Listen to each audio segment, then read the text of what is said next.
appointed the president.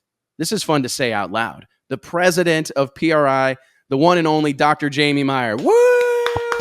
What's up? Hey, what's going on there, Wes? Not much, buddy. How are you? Thank you so much. I'm sure you've got like really big, important stuff to do, but you're going to jack around with us on a Wednesday afternoon. No, it's thank you for the wonderful introduction, first of all. And Mike, good to see you. Yeah, good to see you too.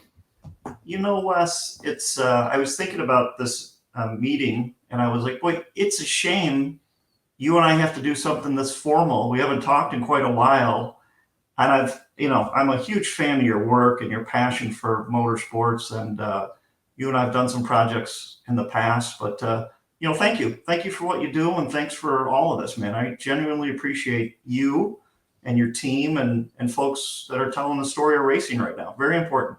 Well, thank you. I mean, we don't take it lightly, right? I mean, there was something that happened this past weekend at the Texas Motorplex that I thought was significant when Billy Meyer and the gang at the Texas Motorplex inducted Richard Shute of Auto Imagery, a legendary drag racing photographer, introduced him to their Hall of Fame. And it gives me chills right now. And John Force walked out in front of him and got down on his knees and bowed to him.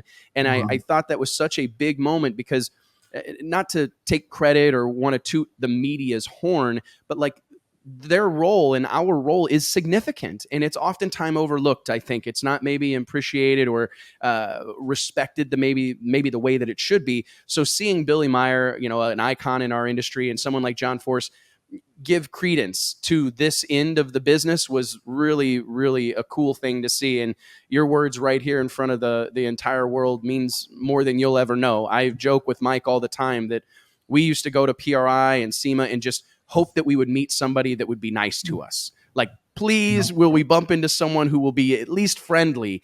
And to have you here on the show talking shop with us, it's a pinch me moment for us. It really is. And I truly appreciate it, Dr. Meyer. And honestly, we have some new content that we're going to be rolling out in the coming weeks. I would love to bring you back on here for a more kind of uncut, longer form conversation. But we got some like kind of hot topics to touch on here real quick. And I know we have limited time today, so we'll plow through them. First and foremost, and this is something that I'm proud of because we listen to our audience. We have been getting way more, as much feedback and requests to ask someone like you about the situation with companies like PFI, Speed, a lot of these speed shops out on the West Coast and I guess nationwide that are kind of getting throttled or kind of having the hammer dropped on them by our government, which is a really, really scary thing to think about. Hot rod shops being penalized by the American government for selling go fast goods. I mean, it's just, growing up the son of a speed shop owner, I can't even fathom my dad getting in trouble for a part that he sold. And I'm just curious. I mean, literally as recently as Monday of this week, I got an email from a longtime viewer that said, when are you guys going to talk about this deal? You can't not talk about this deal. And to be honest, I was saying, hey, the moment just hasn't presented itself. It's not that we're ignoring it. We just wanted to get an expert on the case. First and foremost, could you educate our audience on kind of some of these issues that are going on in the performance aftermarket, and then maybe help us figure out how we can help?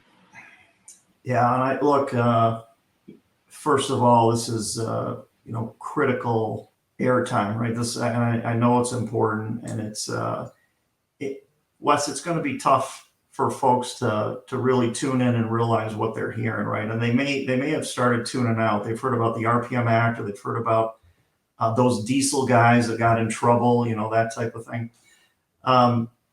Look, big picture is that the EPA has been increasing enforcement over the last several years, and SEMA has a very active advocacy side, and SEMA has been working to get the RPM Act passed through Congress and signed into law.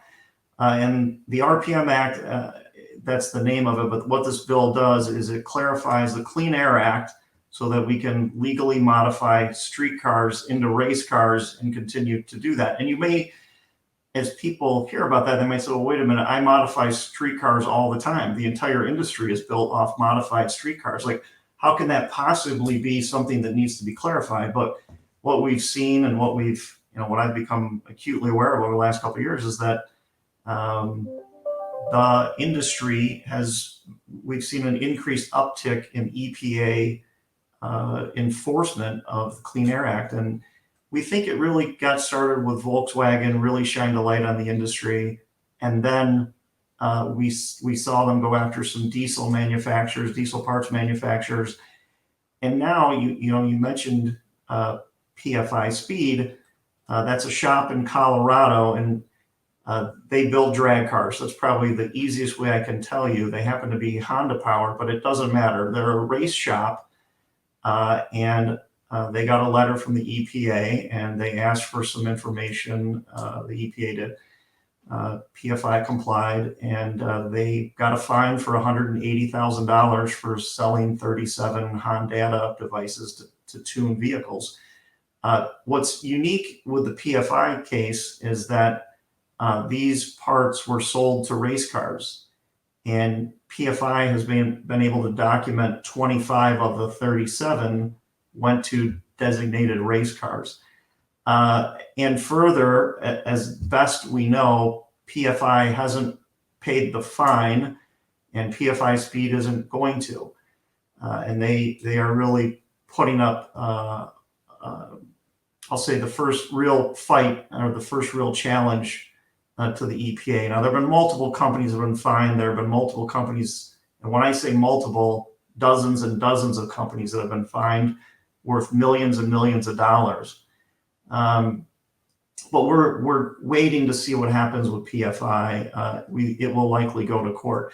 So what people need to know, and I'll back it up, Wes, so that it's so folks can understand this, right? Is that we have a governmental agency, the EPA, that is actively going after race shops, actively going after folks that manufacture speed parts, and really are interfering with an American pastime, or the American pastime for this audience and for you and me, Wes. And it's time that we continue this fight. It's time we get everybody together and we get everybody involved. And it's very simple to do something. You can do it right now, and I encourage everybody to get after their representatives weekly. But you can go to saveourracecars.com, saveourracecars.com, and you can quickly, we've made it very simple. You can put in your zip code, and you can send an email to your representatives, both in the Congress and in the Senate. And the letter is already written for you, and it simply says, hey, RPM Act, very important to me. Hit the letter or hit the send button, and your letter goes to your representatives. We've just in the last week, we've started adding the phone number. So now you can call that office, and I greatly encourage you to do that. You're not going to talk to your senator, most likely. You're going to talk to one of their staffers, but it will allow them to know how important this is to you. And Wes, we need to understand, we've had over 1.5 million letters on the RPM Act sent to the representatives this year. The RPM Act has been submitted to the House. It's been submitted to the Senate. It's very bipartisan, and it's in the best shape that the RPM Act campaign has ever been in, with the highest chance we've had to get this thing passed. So we really need that push. We need to get it into committee. We need it to go to vote, and we need to ultimately get the RPM Act passed. That will protect the future of racing, and that is not an exaggeration. Without it, we're going to continue to have this threat. We're going to continue to have race shops be fined and manufacturers put out of business.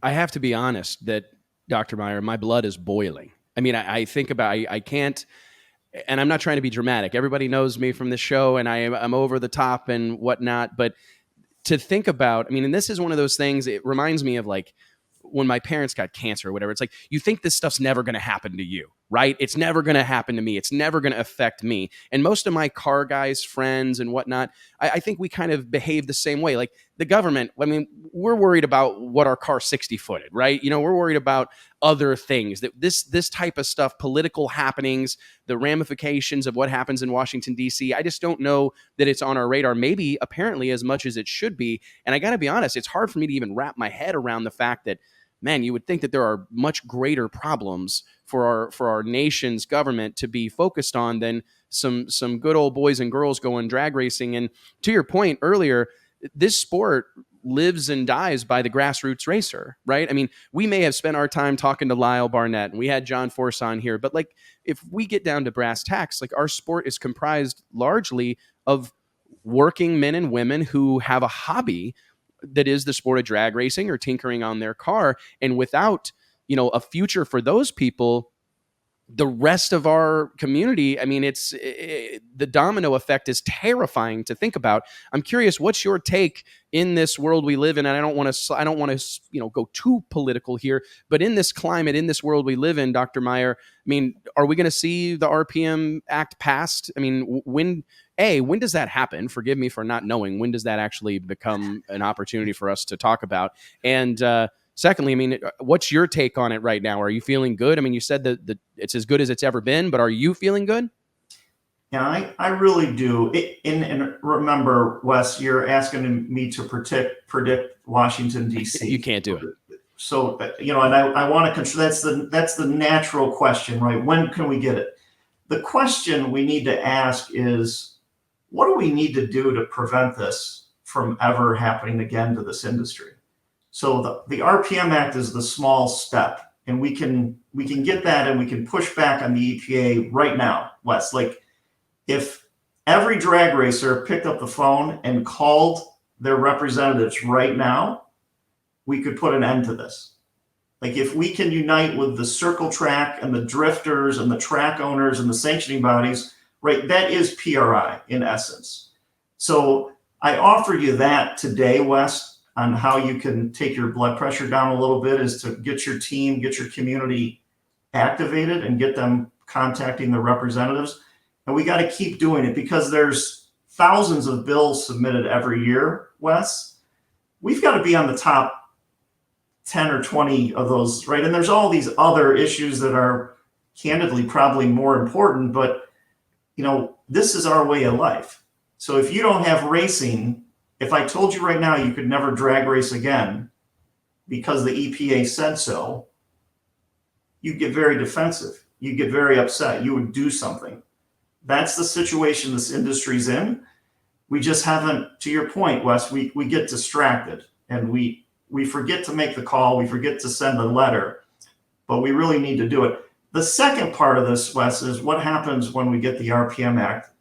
The natural question you should ask me is, what's next? Because you feel confident, as I do, in this community being very active and very passionate and ready to fight for what they love. The next thing we need to do is come together as an industry. And that's the offer with the PRI membership. And it's $40 for an individual member. Businesses can also join and get all their employees signed up. And Wes, that's how we start turning the corner and ask more aggressive questions like, hey, people get funding to put football stadiums in cities. Why can't we get funding to build more racetracks? I want us to get on that side of the ledger where we're more offensive. And to do that, Wes, we got to talk about all the great things in racing, right? So we can talk about the technology, how racing has created all of these breakthroughs in technology that go into your daily driven vehicles. That's the easiest way to think about it, Wes. But then think about the people impact, right? And you know this inherently. Think about the people that work around race cars. They're very problem solving oriented. They're engineers, they're mechanics by design. They're great team players. They know how to work under pressure. They know how to work to a deadline. And then start thinking about their kids. Well, wow, we talk about STEM education, right? We think about how we're going to make kids greater. Give them a race car, Wes. You know all the answers to this, but I'm giving you the whole story so that when I walk away after you and I spend a half an hour together, you can say, damn it, we really have to come together as an industry. And I think PRI is the solution to that, Wes. I have goosebumps That is normally something that I say, Dr. Meyer, after talking about like a 3 second, pass or whatever. But it's that passion that, first and foremost, we need to have you on camera way more often than you are. You are a very eloquent and passionate speaker. You need to be doing this as much as humanly possible. And I guess if we've got to drive the bus by booking you on this show every other week, by God, we'll do it. But I'm going to tell you, you make a fantastic point. And this is something that drag racing, and I know your scope is much wider than ours, but like even in drag racing, we have struggled through this for many years, and we're facing a little bit of it this very weekend. There's this inherent us versus them dynamic that has been at play and on probably all of motorsports, but my life experience is in drag racing, and I get frustrated because even here today in the comments, it's like it's Duck Week and we're talking NHRA, what the hell? And it's like, guys, we're all, if you've put a race car, if you've rolled through the water and done a burnout and backed up and pulled a car into the staging beams, you're my kind of guy. I love you. I don't care if it was in a Honda. I don't care if it was in a dragster. I don't care if it was at a bracket race or at a radial tire race. I don't care if the track's prepped or not. You're my kind of guy. I love you and I care about you. And that's something that I wish, and I actually applaud what you guys are doing at PRI, because this membership could be a step towards that unification that we so badly need. I mean, our sport has been bastardized for years, right? I mean, if my car doesn't fit the rules, I'm going to go start my own thing where my car fits the rules, or I'm going to go convince some track operator to build a class around my car. And it's just that mindset is, I mean, I'm sure there have been moments where it has served us well, Dr. Meyer, but I also think that there's an infinite, I mean, I can come up with a whole lot of examples where it's really hurt us and held us back, because what's good for drag radial is good for bracket racing. I mean, I see these guys racing for $1 million at these bracket races, and, a lot of the things that are happening in big money bracket racing have a massively positive effect on, or are kind of steering the ship or influencing these other sanctions and series. And I think it perhaps exists nowhere more so than with the NHRA. I mean, they're seen as like the man, right? It's everybody against the NHRA. It's like drag racing's pastime to get together and bash on the NHRA, but it can't be overstated what they've done for our sport for 70 years. I mean, they are the guiding light for us. And I do hope that by way of this PRI membership program, you will start the process of unifying car guys, unifying racers, and recognizing that together we can do something very significant. Like, I don't want to hear this again. I don't want to have this conversation again. And I mean, I see people piling into the comments right now. Like, let's do it. I mean, last year we had 3.5 million people watch this show over the course of a year, right? I mean, if we can't, I mean, obviously aren't all of them hot rod people or car culture people, but if a percentage of those people would take action right now, here today, we can make a difference, a measurable difference, something that we can feel very good about, feel proud of. And I'm just excited to have the opportunity, because these are those moments in time that we'll look back at when we're much older and grayer than we already are. We will look back at this as, I think, a proud moment where the sport of drag racing does what they always did. They solved problems. They pushed the envelope. They took matters into their own hands. And I'm actually genuinely excited, as troubled as I am, Dr. Meyer, by this situation. I mean, I don't mean to put words in your mouth or whatever, but I hope you recognize this as an opportunity for you to leave your mark on an industry that you've been a part of for a really, really, really long time. I mean, I'm excited. Like, let's fight. Let's have this fight. Let's do it.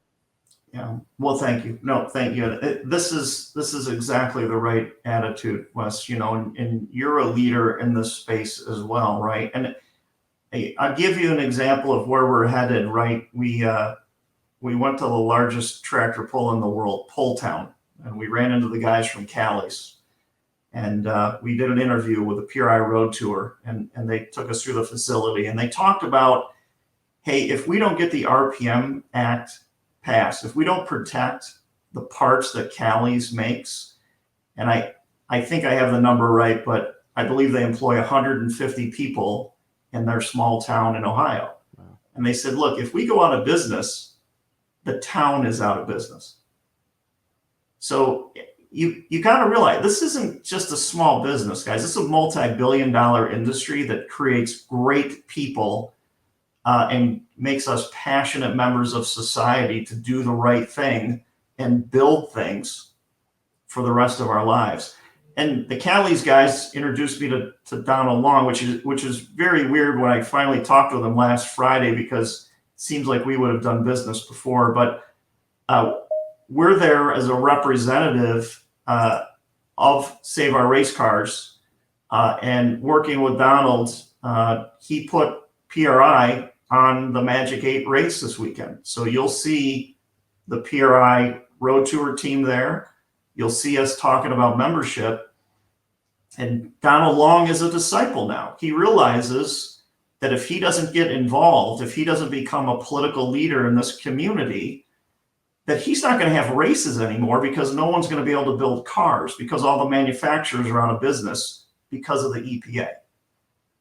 And again, I need you to emphasize this in this community. It's happening right now, Wes. This is happening right now, and we got to push back right now. I mean, if I think about someone like PFI Speed, and I don't know these men and women, I've followed them on Facebook, or excuse me, on YouTube. They actually do a really great job. Like, that's a really well promoted, great content team. They do a great job. But I take these things so personally, coming from, I'm the son of an auto repair shop owner, a speed shop owner. And it's such a personal thing to think about. If my dad, the small business owners in America have enough problems, right? I mean, we have enough battles to fight here in 2021. To add that to the list, or to think about someone that is in our industry getting a bill, getting a fine from the government, from the EPA, it's painfully unsettling, and we won't stand for it. And I hope everybody that's watching today, or that supports what we do, I hope you'll take action with us. I'm going to labor over this. We will find a way to make this happen, because it's massively important. I had a conversation a few weeks ago with a friend talking about when these racetracks close, the economic impact. I mean, most of those cars end up getting sold for bass boats. Those guys aren't going to drive 3 hours. I mean, if they're not going to go to a new track, they're just going to hang it up, right? I mean, they're not going to buy spark plugs anymore. They're not going to buy tires from Mickey Thompson anymore. They're going to, not to mention all the local businesses, the restaurants, all these places, and the hotels, that the gas stations, right, that benefit so greatly from bringing an event like that to town. To think about those tracks closing because of situations such as this, it's painful at the bare minimum, Dr. Meyer, and I truly appreciate you helping us shine a light on it. And I want to tell you, I'd like for you to enlist us. We need to hang this show up today, or sometime in the very near future. Get together. I'll fly to you or wherever. Let's get together and put our heads together and find a way to use this platform that we have, that we're very proud of and we're blessed to have. But we see this show every Wednesday, and the things we do. This is our responsibility. This is an industry and a group of people that we love and we care immensely about, and we will fight to protect them. We will fight to give them more. We will fight to preserve their right to go race, and we will fight to make sure they can race for a long, long time in the future. I think it would be, I know we're running toward the end of our time with you, Dr. Meyer. And again, I do want to do this again in a different atmosphere where we have a little bit more time. But could you give us a little bit of an update on the 2021 PRI show and what we have to look forward to? Of course, we're super excited, because we're going to throw a party to best all parties on Thursday night when the show opens. But I am curious, just kind of your take, and maybe take us through a little bit of the challenges. I mean, I can't imagine what you guys have faced trying to put this deal together in 2021. Yeah, well, thank you. And look, I will absolutely take you up on your offer, and we're going to work closer together, and you are going to be a big part of getting the RPM Act passed. But yeah, I'm excited to talk about the PRI show. It's in December in Indianapolis, December 9 through 11, and you're all invited. It's an industry trade show, but racers are the buyers. They are our attendees, and the manufacturers know that. We have over 900 manufacturers, exhibitors signed up, and it's going to be a great show. It starts with Indianapolis, our host city. They have been incredible working through the pandemic. You'll remember they hosted the entire March Madness tournament. I was there for the crazy Gonzaga UCLA game, but it was a great event, followed by the Indy 500 in May. And they've had a series of trade shows. In fact, FFA is there in the next couple of weeks with over 50,000 people in the convention center. So they are holding events, and folks are enjoying themselves and learning a lot. And PRI is going to be the same way. We've got big surprises for our opening ceremony at our opening breakfast. I know folks look toward that every Thursday morning as the show kicks off. That press release will be out soon, a big guest. And then we've got a lot of new activities. We've got a new electrified racing area, which actually we've had so many people interested in showing off their electric powered race cars that we're actually finding more space for them. Wes, we have an area called the Content Creation Center. It's a brainchild from the PRI Road Tour. Back to one of your earlier comments, we're looking to educate everybody involved with telling the story of racing. So if you're a content creator that works for Chevrolet, or if you're a content creator that works for a small machine shop, we've got an area with all the tools, and then we're bringing in experts to teach you how to use them and elevate the entire story of racing. I want racing to compete with the NBA, with NFL, with Netflix, with the biggest industries out there. And the only way we can do that, Wes, is to tell our story better. So we've got a very impressive group of people coming in to help you do that better. We've got the Road Tour content, which they've been traveling the country. When PRI was canceled last year, when we made that tough decision, we put PRI on the road. The Road Tour went to over 100 manufacturers in 77 straight days. And then we've continued having them out there going to America's greatest races. So you'll be able to see all that content. I hope you're following PRI on your favorite social platform. And then, Wes, I think something that folks know about but need to be reminded is we have an incredible lineup of educational seminars. I think we're over 30 educational programs that range from how to build a top fuel engine, how to build the greatest cylinder head you've ever seen, all the way up to how do you run the finances of your company, how do you run marketing, everything you could imagine to make you better at the business of racing. Wes, let's get our schedules aligned so I get some time with you, and then I'm going to need an invite to that Thursday night party. Oh, I'm it's going to be looking forward to bananas. that. It's going to be bananas. I tell you what, it was, it's a really funny story. PRI, for some reason, has always, I don't even really, for me, it's always been unique in that it's this rare opportunity to engage with racers without the pressures of racing, right? I mean, I go to, in 2019, prior to COVID, I was going to 25 plus races a year.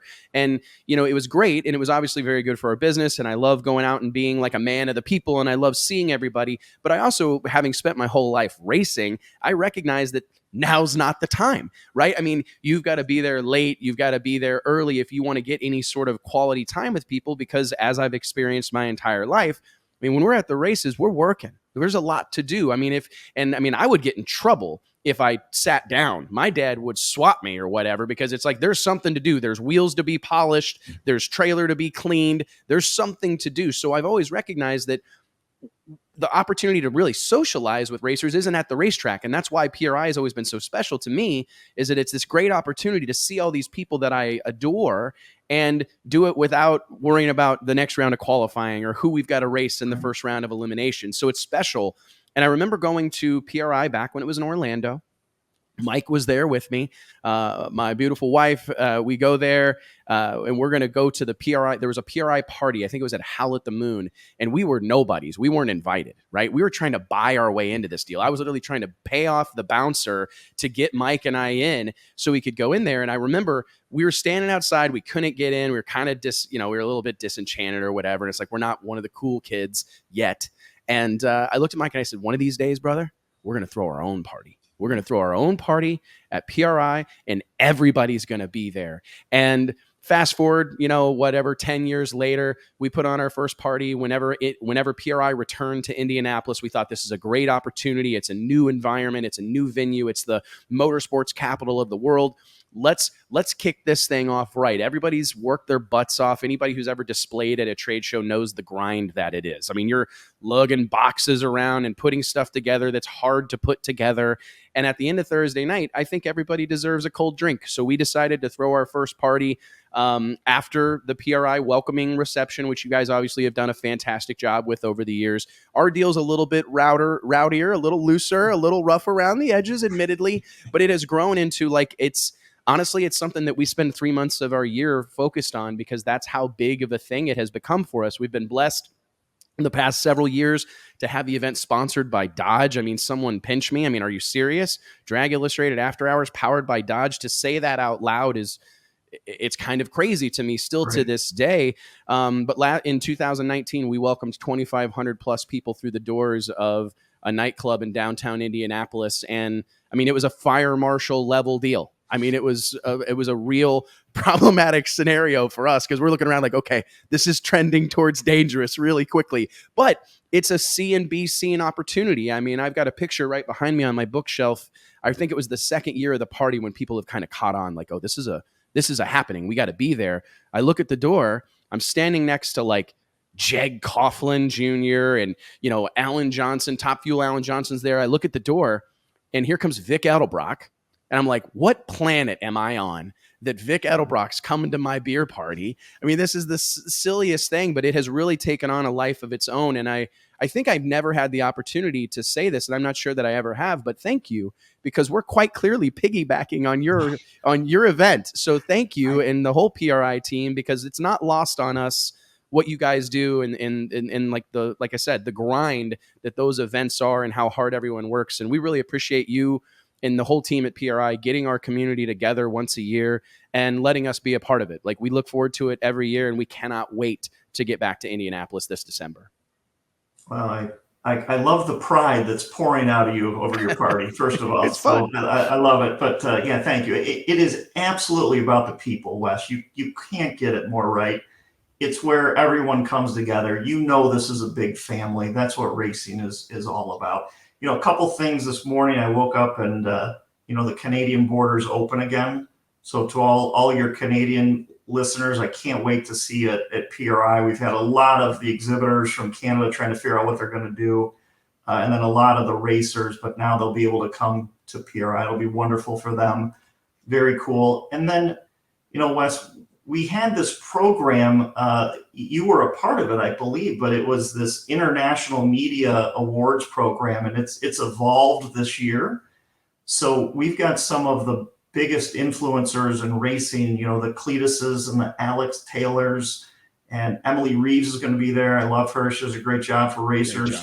It's a great way to enter racing through her programming. But we're going to let those influencers give out the awards this year. So those folks will be able to pick the best part from our feature product showcase. Wes, would you participate in that? Would you guys like to give one of the awards out this year at PRI? Am I being formally invited right I now? would like to formally invite you to be one of my influencers. Lock it in, brother. PRI. Like, yeah, lock it in. We'll be there with bells on. You just text me a location. I'm your Huckleberry. All right. I'm sure you'll be hearing from my communications team. They're thrilled to have you on board. Well, thank you very much. And to be mentioned alongside those people, I can't tell you how much it means to me and everybody at Drag Illustrated. This is a labor of love for us. We've dedicated 16 years to getting to this point, and I truly appreciate it. So thank you, Dr. Meyer. And make sure, let's give a shout out to Juan Torres. He put this together. I think he's an unsung hero in your camp, a great human being that really cares about this stuff. So thank you for your time. Thanks to Juan. Thanks to everybody at PRI and SEMA. And yeah, let's talk really, really, really soon, Dr. Meyer. Thank you, Wes. Thanks for all you do. Thanks, brother. We'll see you soon. All right. Take care.